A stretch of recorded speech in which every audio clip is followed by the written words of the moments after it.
welcome to Forgotten Frights. I'm Josh, and I'm sitting here with Adam. Hey, what's up?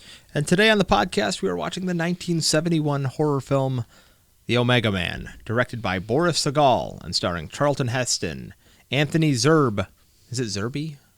Zerbe? I don't know. Anthony Zerbe. Sounds good. Charlton Heston, Anthony Zerbe? We're going to go with Zerbe. Okay. Charlton Heston, Anthony Zerbe, and Rosalind Cash. Here's the trailer.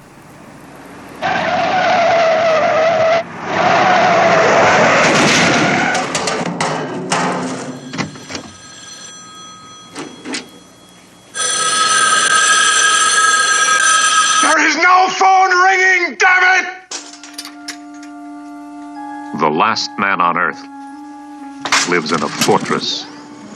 What day is it anyway? Monday? The hell it is, it's Sunday. Sunday I always dress for dinner. Discovered check. How does that grab you, Caesar? The last man on Earth always carries an automatic weapon. The last man on Earth is hunting.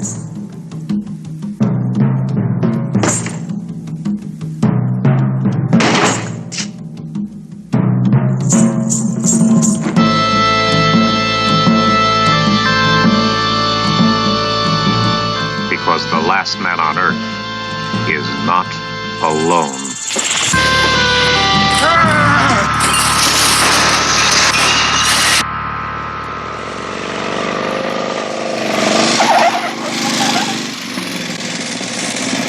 Mad bomber himself. And I see you got a mad scientist. You know me? And about your work. My work?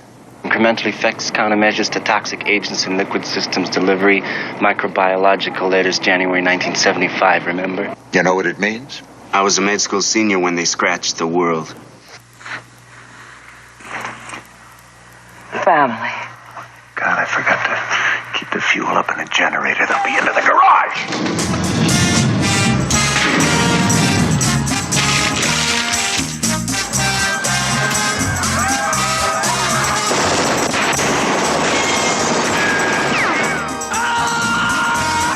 This is not the place where all the dead were burned. Get the switches.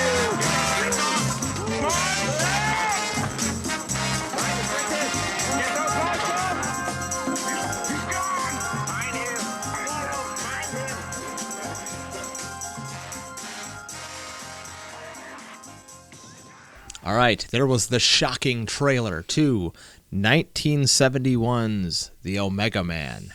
Adam, what did you think? It looked good. It looked like a real 1970s banger. Did you like the part where he said, "Get your filthy hands off me, you damn dirty apes"? I did. Yeah. I'm Moses. Peek behind the curtain. I can't play the trailer because my audio software will not let YouTube play while I'm running the software. I will get that fixed at some point. So we have not seen the trailer, but I assume it's got to be scary, terrifying. Very scary, yes. Now, if this goes according to plan, Adam, then we earlier this month we just talked about The Last Man on Earth, starring Vincent Price. I believe the earliest iteration of Richard Matheson's I Am Legend. I believe so. And then next comes this cinema classic, The Omega Man, which I can remember from childhood. And I don't know if that was just something the parents were really into. I mean, Charlton Heston. I think Michigan's into Charlton Heston because there's a high school up in Ogama County called Charlton Heston High, I believe. Wow. But I do remember watching this movie as a kid and I remember seeing being terrified and just like, this is the most disturbing film ever made. And then I remember the motorcycle scene where Charlton Heston hits a ramp. on a motorbike. Well, somebody flies does. through the air. Somebody hits a ramp. Oh, we're gonna talk. Now, I also want to say that I have been waiting to do this movie for a long time. Yeah, we share a long history with this movie. I believe we do. We do. And at least 5 years, if we want to just go back in the short term, because we talked about doing this movie right after we did The Last Man on Earth. But I think even farther than back. Then immediately forgot about it. And then forgot to do it for 5 years. But yeah, this is to me a classic film of nostalgia. This is an important film to my childhood and who I am as a man. And as a human being, it taught me a variety of lessons. Is this a very special episode? Equality, kindness, empathy. No, most of that's not true. But I do have very nostalgic feelings for this film.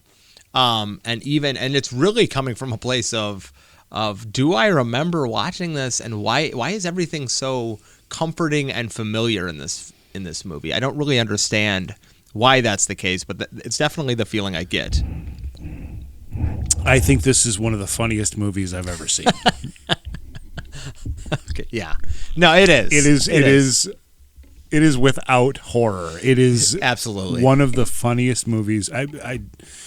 Yeah, no embellishment. My wife was watching this with me, and I mean, she was ignoring everything happening on the screen.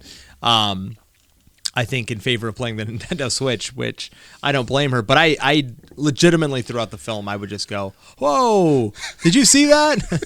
It's like, holy moly. That was a lot of this viewing. Yeah. So yeah, I don't, I don't even know what to say. It's less that you watch this movie and more that this movie happens to you. It's absolutely true. This movie is an experience. It is. It really is. It is. Would you like some of the taglines? Yes, I would. The last man alive is not alone. Huh. No. Yeah. I think that kind of it's true. It is. It is.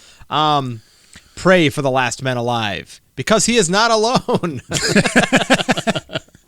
That is the second one. Because later we find out he's not the last man alive. Yes. The last one. The world is dead. One survivor. Then the others. Crawling in darkness. The strangest sect of all.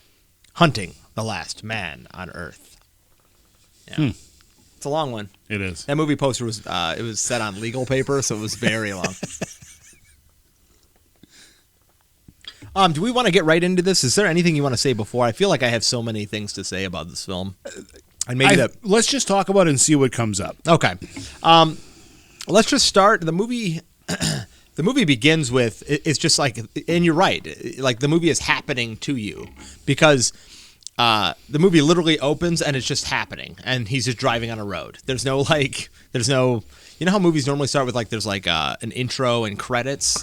Nothing. Yeah. It's like Charlton Heston in a car and he's driving and he's driving. It takes a great, and I think it's actually impressive.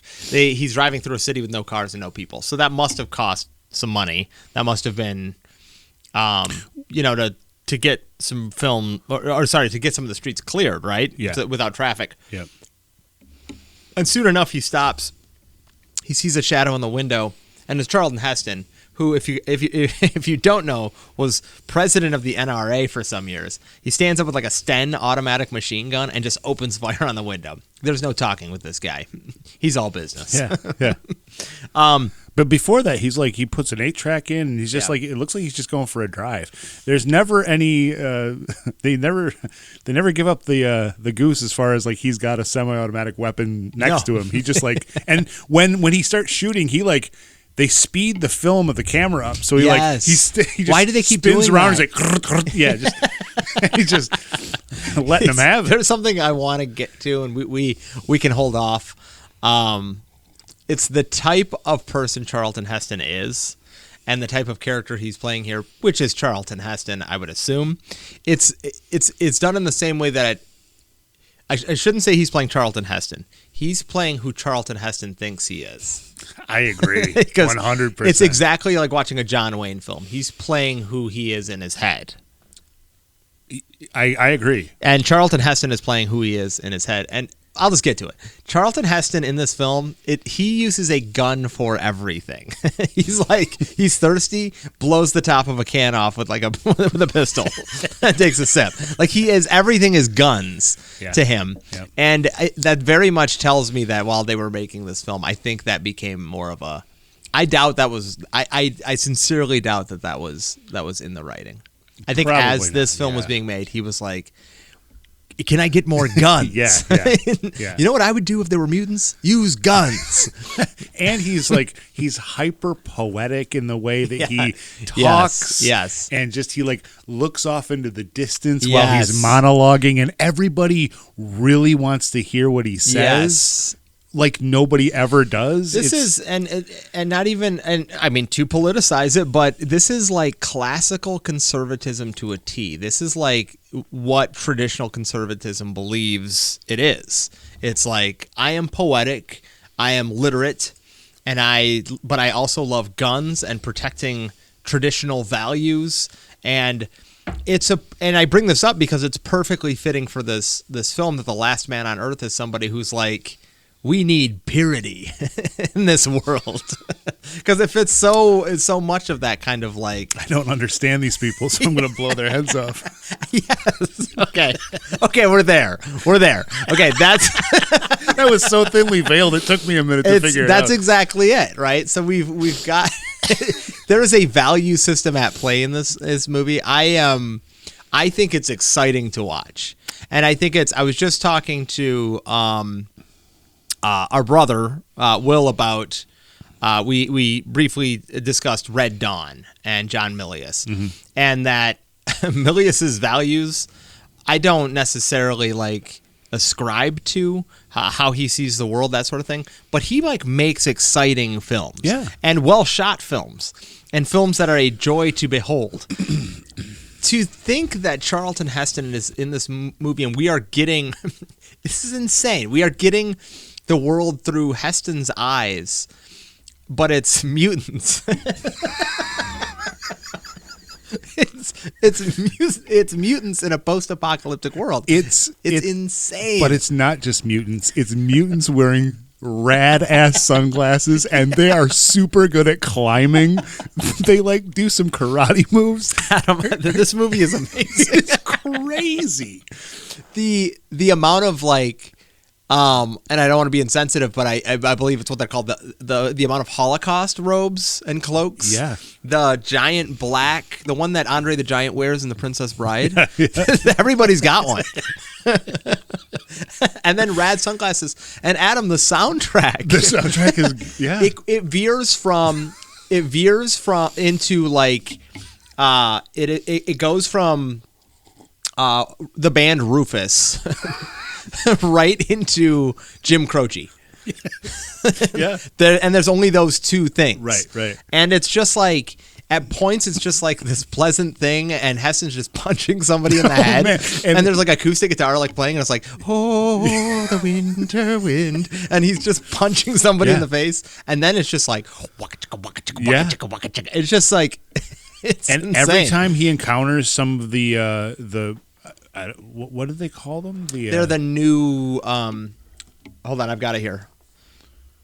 They are the family. The family. So anytime he encounters these are the mutants. They call themselves the family. Yeah. So anytime he encounters any of the family, they're just bad at fighting. They burst into a room 4 or 5 at a time. And there's nothing there's no. They're not scary in any way. They just it's like a bunch of henchmen. Yes. Yeah. But they're wearing robes, and just Heston's kicking their butts nonstop. This is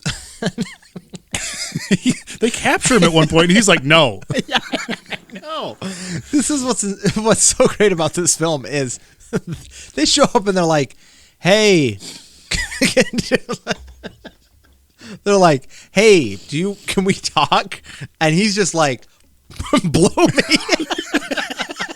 He says, I'll have to cut that, but he says go to hell, and then he shoots at them with a gun. Yeah. And they're like, "Ah," and they all run out of the way. They don't seem threatening. Yeah. But they're curious. Mm-hmm. But then they are threatening too, because they have they refuse to use new technology. Right. So they've they're like slinging fiery projectiles at his window. They have he blows a car up. Adam, they have a trebuchet set up on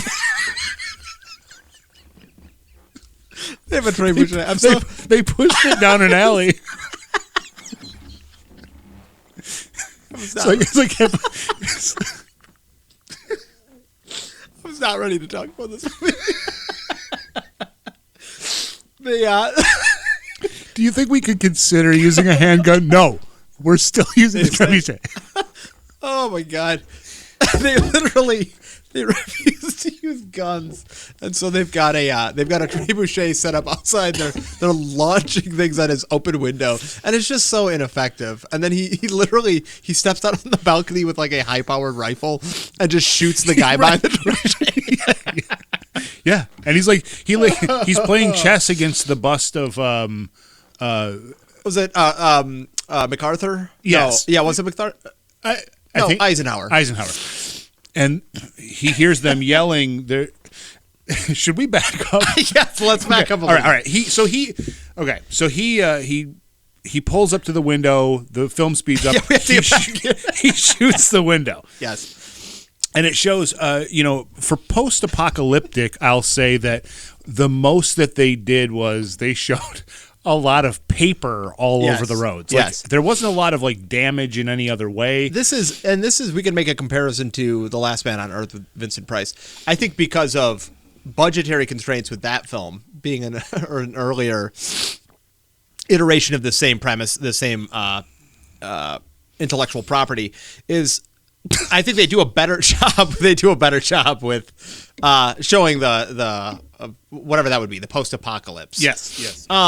Yeah, and then this film, it's literally they were dump over that trash can, the wind's blowing, and then clear the street. Yep. And we'll park a car over there, kind of on the curb. Yep. And you get the sense that it's been abandoned or something. And I think overall they did a good job with that. There are some, with the 70s, they always did the long pull-out shots or the zoom-ins. When they would do a pull-out shot and it would show the cityscape, you'd see a truck or a car go by in the past. Sure. They did the best they could. Well, that's why members of the family are wearing Nikes, and somebody's got a nice wristwatch on while they're getting their asses kicked. So basically, and something that I noticed too is that a lot of what Heston does in this movie is he narrates what he's doing. Yes. So he's out. Does he see the movie when he's out the first time? Yeah, so he's out in the first time. He shoots at the guy in the window, then he goes to see a movie. Sees Woodstock the movie. Yes. And yeah, which is so, again, I don't, it's that early Heston where the guy's singing a song, and I forget what song it is. It's not it's just something about oh yeah, we can all get together and be peaceful, and it just cuts to Heston and he's like, those were the days, just reflecting on Woodstock, and which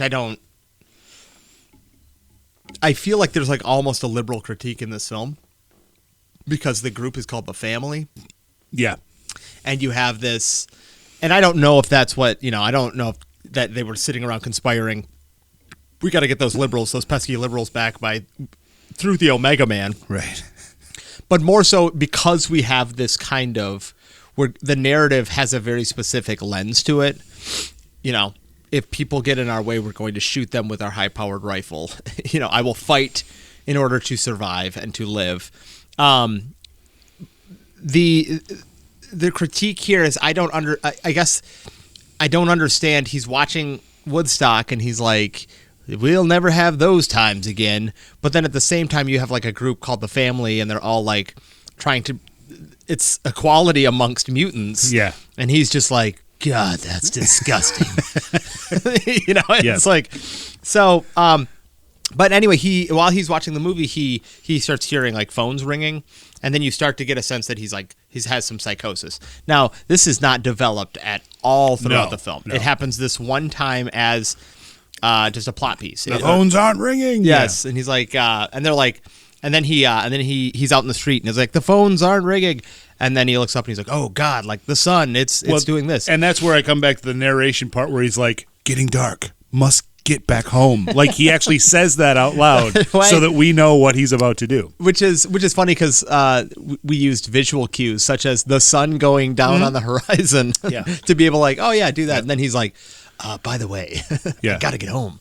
And then as he's speeding home, and then as he's speeding home, like the family is like they're already set up, like trying to like stop him from getting back in, and he's like a breeze. He's just driving through them.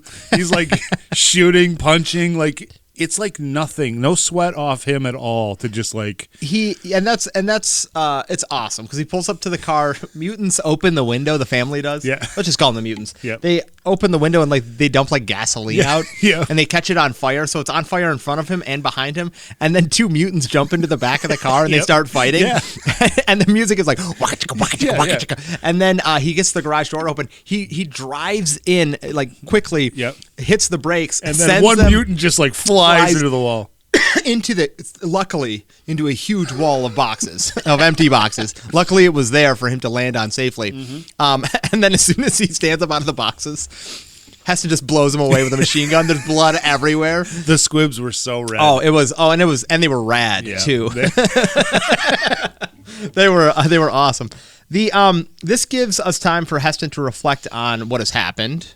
And I took this from Wikipedia because this is not like conveyed, but in March 1975, a Sino-Soviet border conflict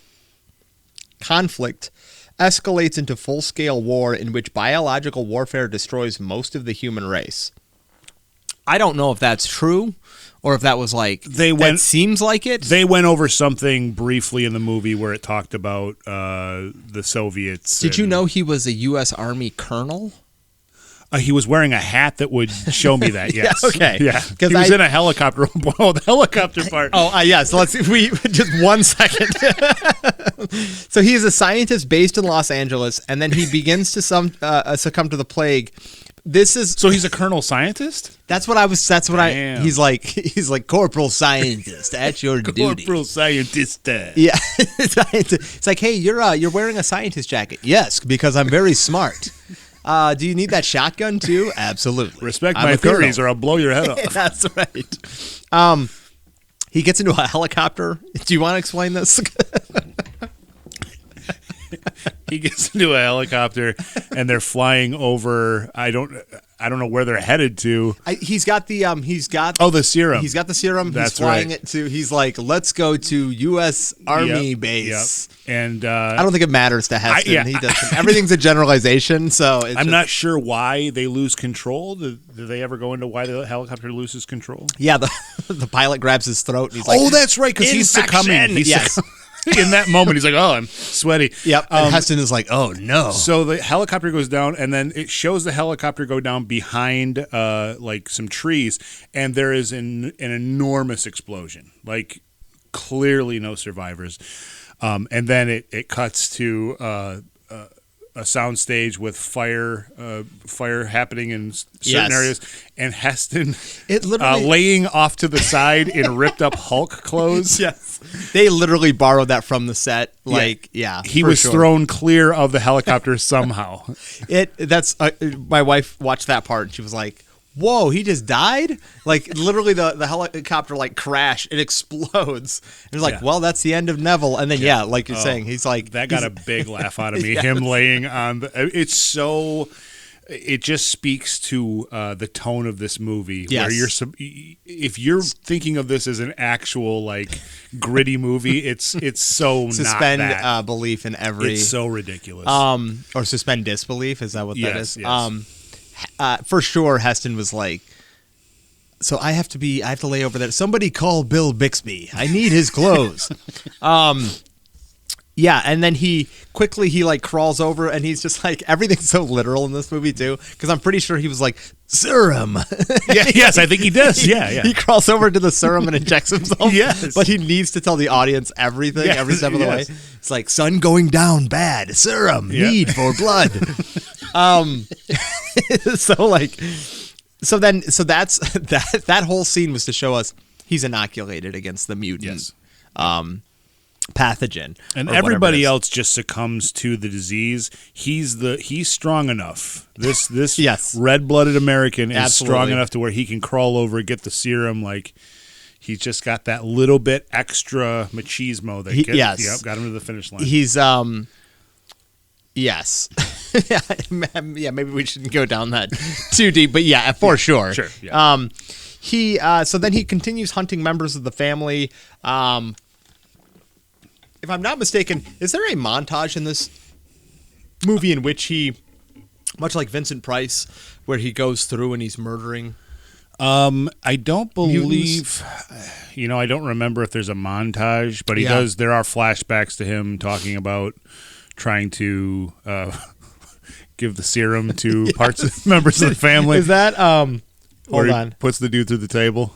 That's got to be this section, right? Is that he's like, as he's reflecting, he's like, I tried to save them. Yeah. And then he's got like, he literally like picks a mutant up over his shoulders Yeah. after wrestling with him and like puts ECW Yeah, he puts through a table. Like, yeah. And he's like, well, serum didn't work. Snaps his neck. There is a so basically there's a scene where in addition to the other aspects of this movie, there's a lot of this movie where Heston has no shirt on, and that is yes. That is at the request of Charlton Heston. Yes, and there's a scene where he's getting some new clothes out of a department store, and he's looking around and he sees a bunch of mannequins. Well, one of the mannequins ends up being Lisa, played by Rosalind Cash, and she sees that he sees her, so she like makes an escape, and he starts running after her, and I think that's where he's captured by the family. Yes. Yes, and one thing that is, and I'm just looking through my notes here, but one thing worth pointing out is that he sees a dead member of the family. So the disease is like evolving. And so not only has it turned people into these mutants, but they're also killing the new mutants as well as it slowly changes. So he's like, I don't know what stakes this adds, that he's like, well, even if I become a mutant, I might die. I don't know if that like matters. I guess I missed that part. Yeah. It was just like he was like, the mutant was like dead at a desk. And it looked like Zerbe? Did we say it was going to be Zerbe? Zerbe, yeah. It looked like Anthony Zerbe. Yeah. But it wasn't. It was just another guy with sunglasses and a robe. And I was like, oh, okay. That's just kind of, that's everybody. Oh, you talking about when he's in the department store area? Is that right? It's somebody at like a desk or a table. Yeah, I don't think that was a mutant. Oh, I thought that was. I think that was just a rotted corpse from when things went down. Okay. I think. He just happened. He was like, robe day. Yeah, for me. I don't know if he was wearing a robe. Robe day. He just happens to be dressed like one of the family. Yeah. I'm not part of them. He was cosplaying. He kind of set the stage for everybody else. I don't remember him being a robed. I think it was just a. Maybe it is. Maybe it is. I don't know. I thought there was something because this movie's insane. It is. I just thought there was something in there that because it also is it smacks of this movie to be like, ooh, let's put something in there about how like the disease is like changing, but we're just not going to talk about that again. Yeah, it's just like something in there. It's like you know how you're going crazy doing the movie. We're not going to bring it back up, but we want people to know that you are. It's like okay, but I'll get to the likes. I appreciate stuff like that, but it's also like. Yeah, but when you leave that many loose ends untied, it's like, why did you bring it up? Why did you bring it up? I think for this movie, they bring up a lot of things. So he gets captured. Sorry. So he goes into his wine cellar. Robert Neville. Yes, Robert. Charlton Heston's name is Neville. Let's just call him Charlton Heston. He's like a sniveling. He's like, I'm Neville. Ugh. So Heston gets captured by the family, and they start talking to him about how their way is the right way, and they need to, they're saying a lot of things that seem kind of, true. Like he's like he's going around killing all of their people. He's like, he wakes up, he's shackled to a table too, and then Anthony Zerbe is just like, everything he says is just like, we're trying to unite, and we're trying to we've tried to work with you, buddy. Listen, I sent you a letter. We called you. You ignored it because of psychosis. Yep. We You shot the letter. We sent you a carrier pigeon, which you shot. You used guns on. We sent you a messenger. You killed him, and you threw him off your balcony. So now we have to kill you because you're a murdering monster. You broke our trebuchet. That trebuchet will never work again. And literally, he's like on the table, and he's like, "You're disgusting. Yeah. You people in your society." Yeah. So they have an ingenious it's I wrote it's a sham trial, but it's real. I mean, it is like they got a lot of. I think it was like you murdered so many of people. us. Yeah. Yeah. And how much you want to bet the inciting incident was just like he saw people walking down the street with torches and was like, "Not on my watch." Uncle Sam, give me the power. It's like Masters of the Universe. So he gets taken to a football stadium It's Dodger Stadium. Okay. Yep, Dodger Stadium to be summarily executed. Yes. Do they have? I think he's like, because there's another like loose thread, and it's the end of the film too. There's some Christ-like stuff going on here. Oh my! But I want to get to this, and I want to talk about this at the very end. Yeah. Because then we can talk about it all in summation. And I really do want to. You said it earlier, and when we talk about the religious tones, I really want to hit home the fact that this is what Charlton Heston thinks. Absolutely. Of himself. Absolutely. Yes. This is the world as he sees it. Oh my. But it's not reality by any means. It's just how he sees the world. Yes. A world in which when you crash helicopters, you fly from them and you can live. Not the guy who's not credited with being in the movie, but the guy who is. I think helicopters have like a 99% fatality rate, and the 1% imagine. are left impaired for the rest of their lives. If you're in the passenger springy seat, though, that's where you can be safe. I opened the hatch at the last moment and jumped out. Yep. So I don't know what the they're going to burn him to death. They're going to burn him to death. Yeah. Okay, so we have, which again, this is going to be confusing toward the end, but he's also like paraded out. You kind of have this. I don't know. It's like you and your foolish old beliefs, and there's so much confusing here because we'll get there. They call him the creature of the wheel. Okay, he's the creature of the wheel. Do they bring also a Rob Zombie song? Creature of the Wheel? Creature of the Wheel. Wow. Zombie Rob Zombie has come up a lot more on this podcast than I think I ever even wanted. Yeah. Very interesting. I can send you some notes. That's okay. I've seen his films. Yeah. So he and I'm hemming and hawing because there's so much confusing imagery and themes, and it's definitely it's got to be Heston rewrites. And I for sure, I have no doubt in my mind that he was like, let's make a film where I'm the last man on Earth. He had no idea about the Omega Man or I Am Legend.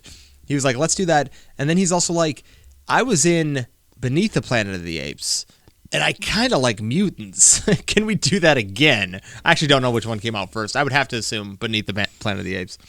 But he's probably just like... It's hard to say. This is 71. I was thinking Beneath would be 67, because wasn't Planet of the Apes, wasn't that like mid-60s? Or was that late? I think it was late 60s. Was it? I think so. How much you want to bet it was like 68, 69, and this was 71? It was like... It could be. He was That'd just be like, interesting to go back and look. Give me mutants. Yeah. So then they were like, hey, we have the script for I Am Legend. It's like, all right, whatever. Yeah. Are there mutants? Yes, plenty of them. So anyway, he gets rescued by the Resistance. This is Lisa and Dutch. Dutch/Billy Jack. Yes. Have you seen the movie Billy Jack? I have seen Billy Jack, yes. The guy, Dutch reminds me of Billy Jack. Have you seen Billy Jack? I have. Okay. I watched Billy Jack, and this is after Dad talked about it for years, and he's like, "Oh man, the best scene is when he's like barely a foot away from this guy, and he's like, I'm gonna take this foot, and I'm gonna stick it in this ear." And then he does it on screen, and I was like, "Whoa, that sounds awesome!" And then you watch Billy Jack, and it's like an hour and a half of improv where they're just sitting in a room and talking about the arts, and then he gets his butt kicked across the screen and like across the film, and then it ends, and you're like, okay, I had my wife's mother, who is approximately our father's age, tell me the same thing. You need to watch Billy Jack. Wow. Yeah, so it really had an effect on... Walking Tall. I didn't ever see that one. Okay, that's Is that Joe Don Baker? Joe Don Baker. Oh, yeah, fabulous. And, it's you got to watch it. You got to watch it. If you like, I mean, it's like Mitchell. That's I'm out. It's like that much fun to watch. Okay, all right. There's the other one where he's like a Texas Ranger. Have you seen that? Final one? Justice. Great. Oh yeah, great. So if you like that, definitely Walking Tall's right in there. So anyway, the Resistance shows up to rescue him from whatever, if they're going to set him on fire. Yep. And this is we get... And Lisa, the girl that he sees in the department store, she is part of the Resistance. They help him get away. Yes. And that's where we get on a motorcycle. Yeah, we are on a motorcycle. And I haven't done this since I was a kid, or maybe if you and our other brothers and I were like sitting around and we did this, but I haven't really done this on my own. I had to like pause and slow motion watch the motorcycle scene because the amount of times Charlton Heston was just some other guy on the motorcycle. It was 100% of the time, unless he was stopped. Yes. The cuts were so harsh that it would go from this crazy motorcycle jump, and then he'd like swing the back end of the motorcycle, and then as soon as it stopped, it would cut to Charlton Heston idle on a bike. It's as bad as like when people joke about like it's suddenly a guy with a mustache. Oh yeah, and like it's that bad. Where it looked like at one point it looked like a thin Ric Flair. He was like flying down this hallway. All I saw, I didn't slow motion it at all or pause it, but all I could think of was Phil Hartman.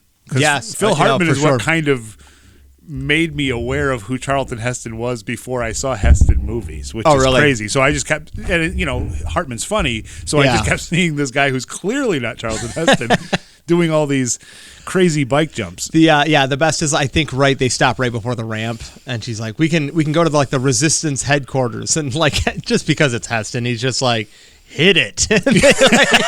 they take off on the motorcycle, hit this enormous jump. Yeah. And it's just two different people. It's like the guy's got like a full beard. Yeah. He's like, it's not Heston at all.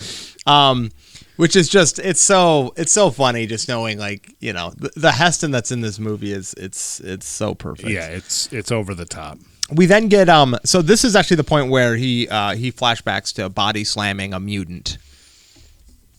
Yeah, that's because he's talking about curing Lisa's brother, Richie, and they end up going back to Neville's apartment to work on a cure, and then Neville and her get it on. They're trying. This is where they're in the apartment, right? In Neville's place. Oh, they don't try. They get it on. Well, the first time they try. Oh, they tried to get it on the first time? Wait a second. No, he's trying to okay, so they go to the compound and it shows that there's all these kids and there's other humans still alive, Yes, with at the Resistance, right? Yeah. So Neville starts trying to treat Richie, who's, I don't know if Richie, the actor, I don't know who the actor is who played Richie, but he I don't know if they have prosthetics on the kid's face or if he just kind of has Lou Ferrigno Hulk look.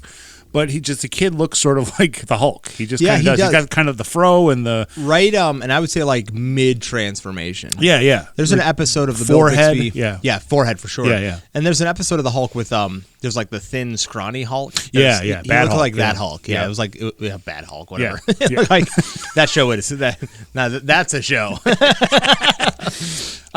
Yeah. So basically, he's trying to help Richie. He's doing blood transfusions, and just Heston is constantly strapped up, giving blood. He's such a giving, generous. We get it, Heston. Yeah. Yes, you're great. It's not only do I kick ass, but I also make sweet love. So then he's in there. Sorry, that was more Duke Nukem. He's tending to Richie again, and then it's almost like Lisa's forget about that guy for a minute. Let's go make sweet love. Yes. Okay. And so she leads him out, and he gets a completely new outfit on. Yeah. To make love. Yes.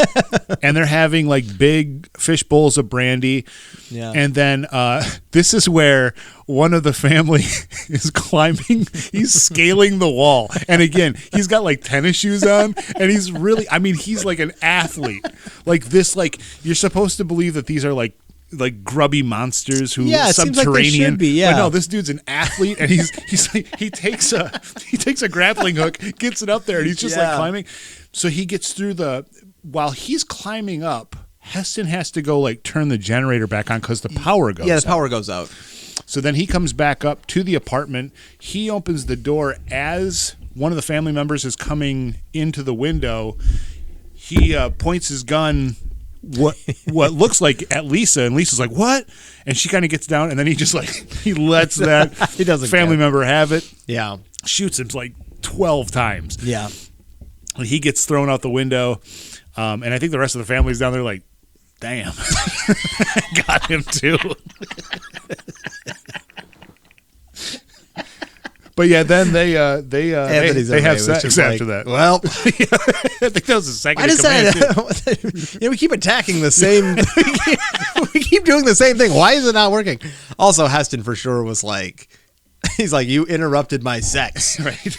I'm gonna do some kind of unloading, and he just like unloads on the window. Okay, that's gross. But he definitely like kills that guy.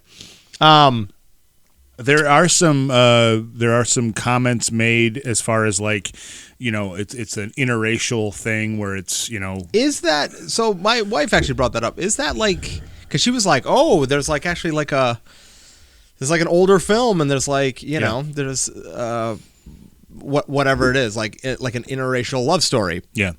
Is that even like commented on? Really? Is that it just seems like it's a part of the story. It didn't really, for me it was just like, oh, I don't. I feel like it was. I feel like it's kind of shoehorned into the movie. Like again, and maybe Heston for the rest of the movie has made me think this way, but it feels like another Heston thing where it's like, oh, wouldn't it be crazy if I was the last man on Earth and I would totally love a woman from another culture because I'm just that good of a guy. Yes. Like, it just feels like that's kind of the reason that it's there. Yes. Because if it was just a white guy and a white girl, it would just be like, okay, this is just the natural thing. Whereas, with this, it's like, yes, I can rise above all of this. And it's like, what are you rising above? You're both human beings. Yeah.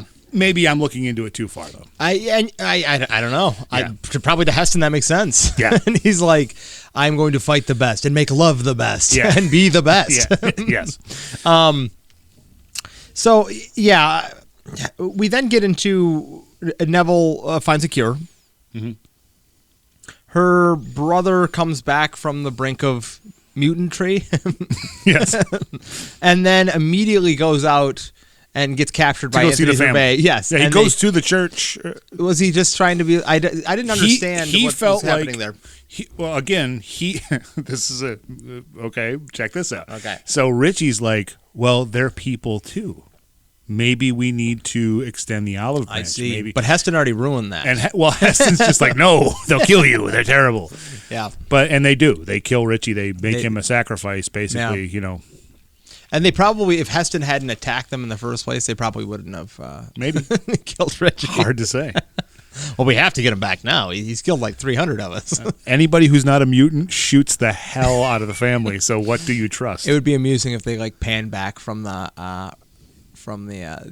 hotel that he's staying at, and there's just like a pile of bodies underneath that balcony because they all just keep climbing the balcony. and then he keeps murdering them. All right, so this is what I don't understand is Lisa's out too. She goes to the store. She goes shopping. Yep. And then she comes back a mutant. So yeah, she puts on a head wrap and some sunglasses, and then she somehow got the she was not inoculated, so then she sees the family coming down the street after her shopping adventure, and she takes off her head wrap, and her hair's white, and she takes off her glasses, and her eyes are all mutiny. Why? Because the disease affects everybody. So she's just out shopping and caught the disease? Yep. Oh, So we're supposed to believe. Well, the thing is that he hadn't done a transfusion on her. gotcha. It takes him time to. So when he sees her again, he's like, "Did I?" Yes. I believe is what he says. Oh, I thought he said, is this from me making love to you?" Is this like my fault. is this an STD allegory? It all stems from Heston. So yeah, then he gets ambushed again. This is where you're discussing the fact that the family like keeps trying to capture him, and he just punches his way out, and like just repeatedly defeats them. This is one of my favorite scenes of showing how the family is just like second and third rate toughs. Yes, where he's sitting at the table. He's sitting at his own table. So Heston's in his apartment area, and the family have all gotten in. Like Lisa has helped them get into the apartment. Yeah. So then Anthony's Matthias, Jonathan Matthias, yes. the head of the family.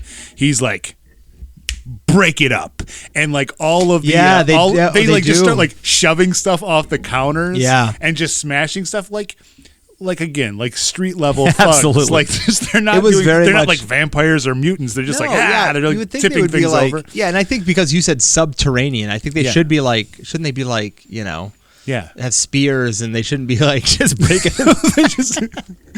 And they all have like Captain Caveman like clubs. They do. They have straight up clubs. But they are very much like, even though they're opposed to technology, they're just like, hey, let's short sheet is that what they call it? Short sheet is bed. Yeah. Let's let's do. They like give him a wedgie and push him down. Yeah. He's like, oh, put whipped cream in his hand and tickle his nose while he's sleeping. Let him take a nap first, and then we'll get him. But yeah, they bust up his house pretty good, and then he gets away again. He does, yeah, because he like Anthony Zerbe's like, all right, take him away.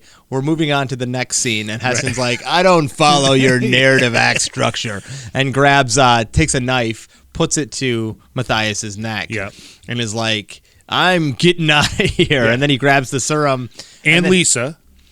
And Lisa, and then I think he like pulls Matthias's robe over his head and like punches him in the face like 30 times. He gets into a hockey fight. You see his underpants and everything, and he's like, "Oh, I'm so no, embarrassed." Not my butt. Yeah, that's what it feels like. It's like he's just beating him so badly. Locks it, puts him in a locker. I'm gonna make everybody see your gross white butt. No, oh, it's so embarrassing. Don't tell him. But he takes Lisa's hand, and this is another aspect of how ineffectual the family is. He grabs Lisa's hand. She's like, okay, and she just like goes with him. Yeah. And she's not like gonna try to bite him or choke him. And I don't. Yeah. Like, so she's like part mutant. She's not there yet. Well, she's turning into a mutant. But the point is, like, what do they do? Like, I don't know. In what capacity do the mutants ever do anything that's not human-like? So after the last man is dead, do they just take the robes off? Is that what they do? Do they like? Is that only for now? We just had this last one to kill, and then the ceremonial disrobing. And they have like skinny little chicken legs. That's and they're hilarious. Just like, I had not thought about that. Because are they just gonna for the remainder of time? They still can't be out in the sun.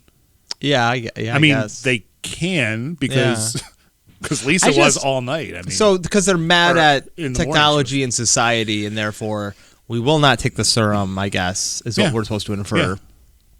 Yeah, I don't know. Standing up for what they believe in. Yes, and Heston is like, I do that too, but I win, but with guns.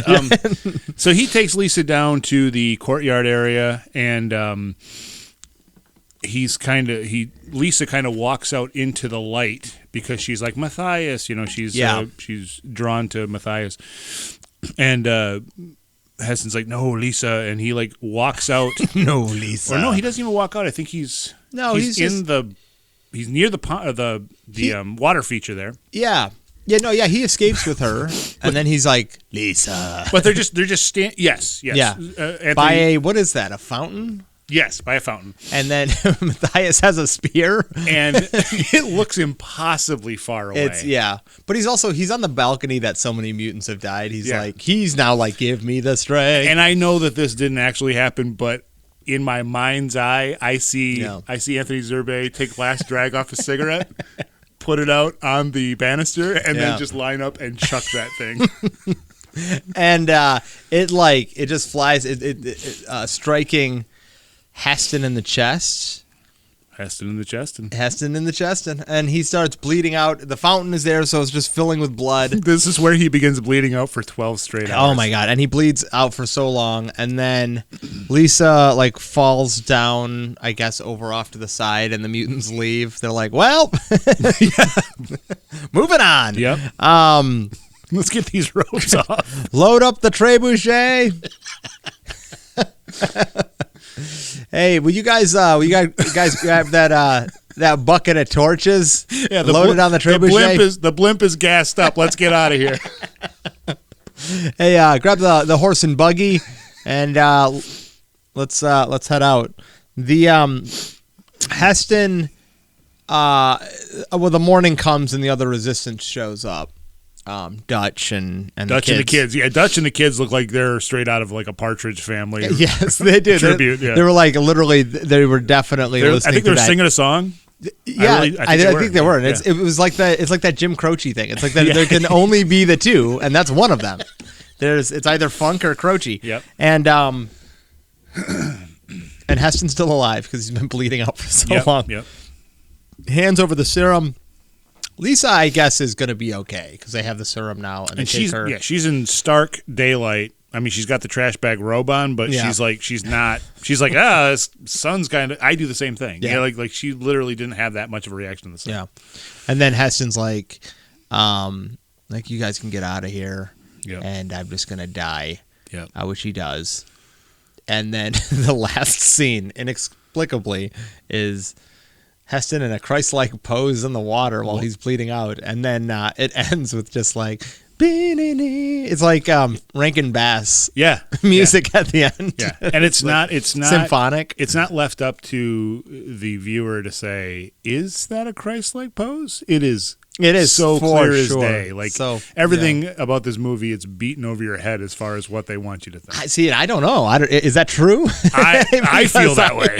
I was confused largely. The only thing I wasn't confused on is that Heston was capable of defeating anybody he set his mind to. Yes. So that's it. That's the Omega Man. It's a fantastic film. We will get to that, our likes and dislikes. But we're going to take a break for right now. Adam, you got anything you want to add? No. All right, let's take a break. And when we come back, we will do a trivia game and then get into our likes and dislikes.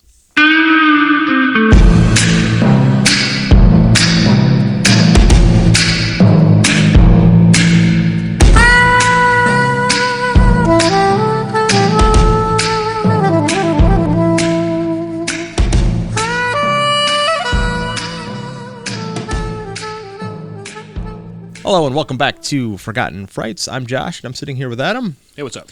We are going to get into the 5-question trivia game and then our likes and dislikes before we close out the show. So Adam, I hand it over to you for the trivia game. All right, here's some Omega Man trivia. Question number 1. Richard Matheson liked this version of Richard Matheson, who wrote this story, I Am Legend, liked this version better than The Last Man on Earth. I'm going to say false, and even if it's true, I'm not going to believe it. It is false. He didn't like any of them. Okay. Just knowing what I know from Matheson, there's no way he got behind this film. The song Omega Man by The Police was... I should have written these in the questions. Is this question 2? Yes. Okay. Question 2. The Omega Man by The Police was based on this movie.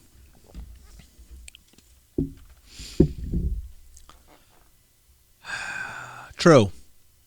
It is true. Really? Yep. So they must have gone and seen it, and they were like, "That's the most mind-blowing thing I've ever seen." Off the album Ghost in the Machine. Wow. So Andy Summers, our guitar player, was like super inspired by this. Question 3. Okay. This film included the first ever on-screen interracial kiss. The film, because I feel like one of the first I don't even know if it's one of the first ones, but Kirk and Uhura from Star Trek, I think was earlier. I don't even know what you call that, an earlier bridging of the gap. But I'm going to say false. It seems like it's too late. That is correct. You're 3 out of 3 so far. All right. The first one that I could find is Island in the Sun, starring Harry Belafonte and Joan Fontaine. Okay. I think that was 1957. Okay, yeah, because it seemed like 71 would be like way too late for a film. But if it's film, I don't know. Question number 4. The director of this film was named Boris Sagal, and he died by walking into a helicopter prop. Oh my God. It's morbid, but I want that to be true because what story is behind that? Okay, yes. True. I'm kind of leading you down a road. Okay, yeah. It is true. Whoa. And it happened about 10 years after this movie was made. Okay, so he had a thing with helicopters. Well, he was working on a retrospective on the Vietnam War, I think. Okay. And essentially, he had a bunch of things going on. He got off the helicopter. He took a wrong turn, and he suffered horrible injuries. Did he walked into the back propeller or something? I'm thinking it was the back propeller. Wow. Yes. Ugh. So that's how this guy died. Well, I dug into it a little bit more, and maybe it's a bit of a stretch, but it was very interesting to me. Boris Sagal also worked on a television show named Combat with an exclamation point from 1962, and he was in that show with another actor named Vic Morrow. Holy moly! And Vic Morrow, oh my God, in 1982, was in a movie called The Twilight Zone, the movie, where he lost his life in a helicopter accident. Whoa! So they were working in the same circles, I guess, and they both had helicopter-related deaths. I didn't look to see if Boris Sagal was just in one episode of Combat, but I just thought it was very, within a couple of years, a year. Within a year, they both died. That's insane. Due to helicopter. That's insane. I thought it was really distasteful that Heston then kind of lectured them on how they should survive helicopter accidents post thrown clear. What are you doing? And I literally, as you were talking about that, all I could think of was Vic Morrow. I just did a full listen to on John Landis episode, and it's there's a lot there. There was so much going on there that's yeah. I heard an interview with John Larroquette. I think it might have been a Mark Maron podcast, but he was talking about how he was supposed to be on set that day, really, of the Twilight Zone movie, but his car was broken into or stolen. Interesting. And so he couldn't make it, but he was supposed to be somebody on the helicopter. Whoa, okay. And Larroquette said that he missed that day, and it's probably saved his life. Yeah, that's quite possible. Wow. And I don't have a fifth question, so you got 4 out of 4. Hey, that's perfect. Awesome. I do have this other piece of interesting lore about this movie. It's just more about Vic Morrow. It's another 5 people who died due to helicopter. Here we go.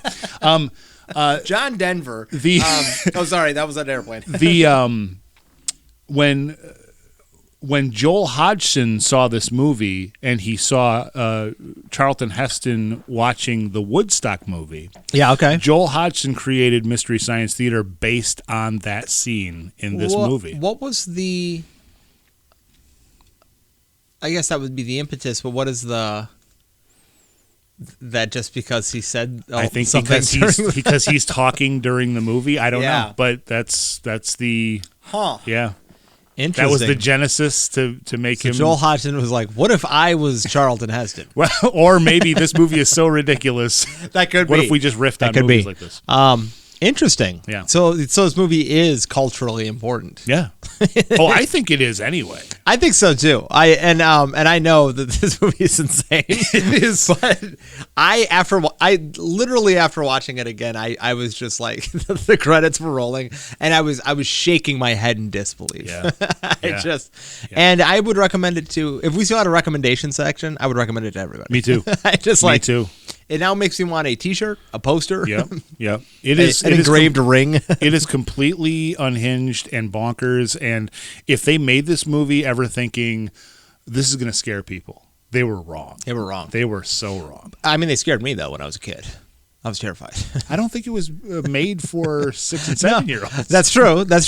But I was scared, and then and I wasn't perceptive enough to notice who was on the motorcycle. Maybe I didn't care. I was scared of the Incredible Hulk when I was 6. Okay, Bill Bixby. Yeah, mainly him. There you go. Yeah. Okay, cool. Why don't we get into our likes and dislikes for the film? Can I start with likes? Yeah, I don't honestly. I'm not being silly. I don't know if I have dislikes. I don't. It's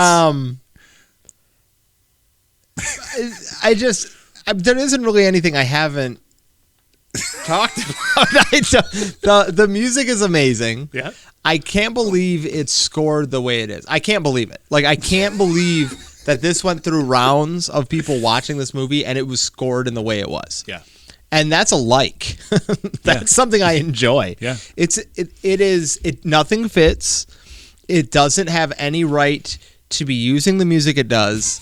How dare you? How dare they think they could get away with it, and yet they did. Yeah. And it is it's refreshing to watch this. Yeah. I said it's corny. It is the only in the way that Charlton Heston's worldview that he thinks people should take it seriously, and therein lies the corniness, is that there's this traditional nature about what he's trying to say.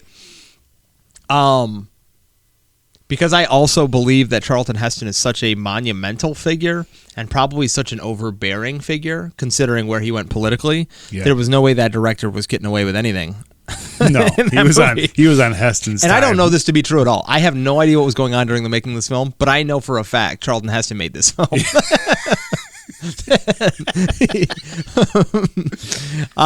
Because this film and a Remington rifle was placed into his casket when he died. There was a scene in this movie where a child asks Charlton Heston, "Are you God?"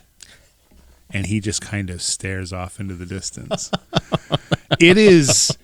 There are scenes where they're having conversations. The adults are having the conversations, and the children are just standing there, listening intently. Yes. Those kids would be off playing in the dirt. They don't care. We have so much wisdom to share. And the kids are just like, oh, this is like some... It's certainly not subtle, because he said, "Are you God?" He stared off in the distance for 10 seconds, and very quickly he said, "Yes," and the scene cut.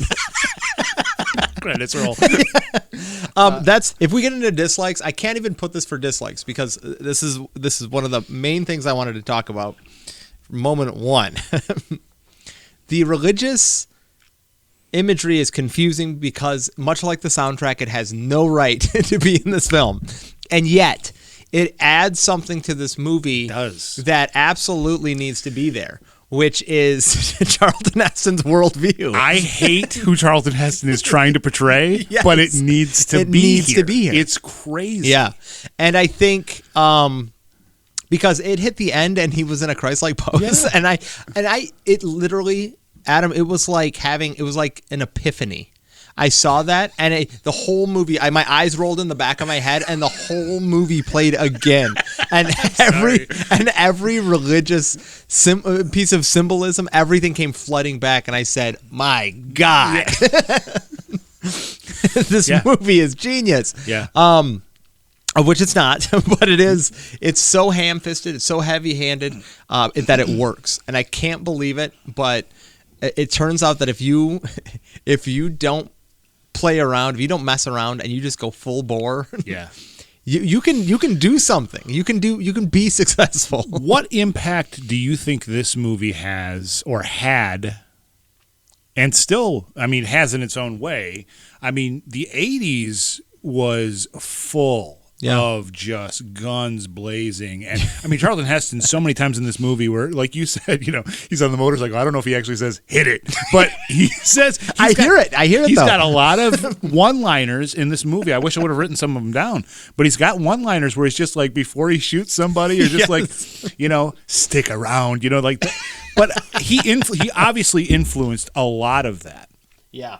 And you take out the religious context and him. I mean, just I guess there's still some of that like ego in the '80s movies too, but it's just not quite so. Like the character that Heston's trying to play in this movie is just so bonkers. But I mean, it had a real impact on how action movies were portrayed from then on, right? Yes. Now, I thought you were going to get what cultural impact, and I think this movie changed the trajectory of the Vietnam War. I think this movie made our society better. I'm looking up quotes here because you're right. He's got a lot of things. Like when he's talking about the Woodstock movie, he's like, "Yeah, that's yes, it's 3 years in a row." Yeah, let me. I'm trying to find just singular Robert Neville quotes. And it's by far one of the sweatiest movies I've ever seen. It's very sweaty. It's unbelievably sweaty. But then again, so is Soylent Green. Maybe a sweatier movie. And I think, and probably if you go back even the Beneath the Planet of the Apes, because there's a lot of just shirtless masculinity in that film, and there's so much of that in this film where it's just like Charlton Heston doesn't have his shirt on, and he's always like laughing. Yes, he's like, and he's got like a mouthful of shark's teeth. Oh, he does. He has like 800 teeth. He does. And he's like, and then just hair. Yeah. And he's like, God, I'm a man. I wonder if they did any like studies with audiences to be like, how much does a glistening Heston bring people in? But they only surveyed men, and they were all like, I feel more masculine after the film. You won't tell my wife about this, will you? I think I don't have much more to say. I mean, I could talk all day about this movie, but I think certainly the religious allegory stuff was was very strange, but like we said, necessary. But yeah, this movie is fantastic. It's a terrific movie. It is. It's so silly. It's so over the top. Nothing's really fleshed out that well. No. It's not heavy at all. It's just a silly movie. That's getting into the religious allegory thing. Was this idea of just like loose ends. Like everything is like, oh, what was that for? Like, why did that happen? Yeah. And yeah, it just doesn't need to be. And I know I've brought this up before, but movies nowadays, for sure, have to be so tightly scripted. You can't leave anything loose. Everything's got to be a callback. At least our mainstream films, you need callbacks galore. You need everything to be tightened up, and you just have no room for just whatever this is. You just have no room for just weird nuance in a movie where it's like, oh yeah, he's got psychosis. Well, maybe, I don't know.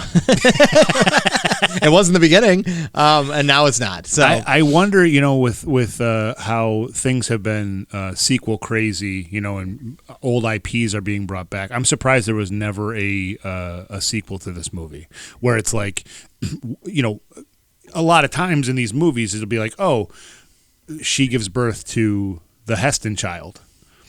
And then so they've Can you imagine the kid grows up to be Charlton Heston? Well, that's the thing. You set up a society where the family becomes the norm, and then the Heston child is some gun-toting psychopath. Or if there's one mutant, Heston's the mutant now, and there's only humans. Yeah, I mean, he kind of was, And then he comes back. Yeah, he comes back as the mutant. Yeah, interesting. That would be called what? The Omega Man 2. The Second Coming. Yeah. Mega Man 2, Shotgun Boogaloo. Machine Guns the Galore. The next chapter. It would be the, Mutants. Omega Man 2 3D. Omega Man 2 Chuds. We got Chuds now. Now we have Chuds. No, There's Chuds in the film. All right, well, that has been another episode of Forgotten Frights, ending on the Chud note. Always good. Probably on the docket at some point. We should probably watch Chuds. Chuds, terrific. But so stay tuned. We got some more episodes coming up. I actually think the next one then would have to be, I think, The Curse of Frankenstein will be, because this one's going to be the last one in June, I believe. So stay tuned. We have some other, I think we're going to try to do some Hammer horror films here in the future. So, enjoy that. And, good night and good fright.